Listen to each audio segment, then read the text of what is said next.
Yes అమ్మా. So మరి business start చేసినప్పుడు కరెక్ట్ గా నీ ఏజ్ ఎంత? ఎస్. నేను ఈ బిజినెస్ స్టార్ట్ చేసినప్పుడు నాకు కరెక్ట్ ఏజ్ వచ్చేసి 14 ఇయర్స్ ఉన్నప్పుడు డాడీతో స్టార్ట్.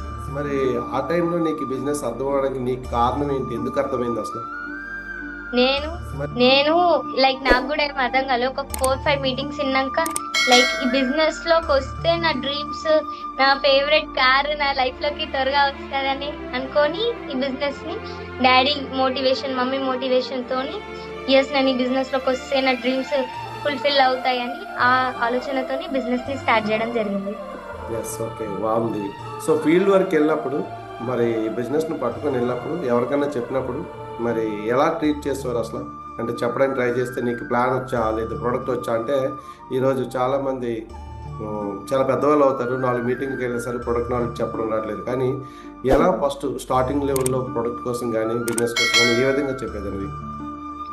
సో నేను లైక్ ఫీల్డ్ కి వెళ్ళినప్పుడు హోమ్ మీటింగ్ చేసినప్పుడు మీటింగ్ వింటుండే లాస్ట్ కి ఇదంతా ఫేక్, అమ్మ నువ్వు ఫస్ట్ చదువుకోపో, నీకు ఏం తెలుసు అమ్మా ఇది, ఆ, మాకింత వయసు వచ్చింది మాకు తెలుసు, లైక్ నన్ను ఒక చిన్న పురుగులాగా తీసి పడిస్తుండే.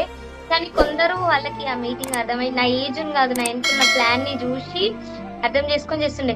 ఈవెన్ నాకు కూడా ఒక మీటింగ్, హోమ్ మీటింగ్ పెట్టిందంటే 20 మంది ఉన్నారంటే 20 మందిలో ఒక్కళ్ళు కనెక్ట్ అవ్వడమే చాలా రేర్ ఉంటుండే నాకు స్టార్టింగ్ లో. Yes, okay.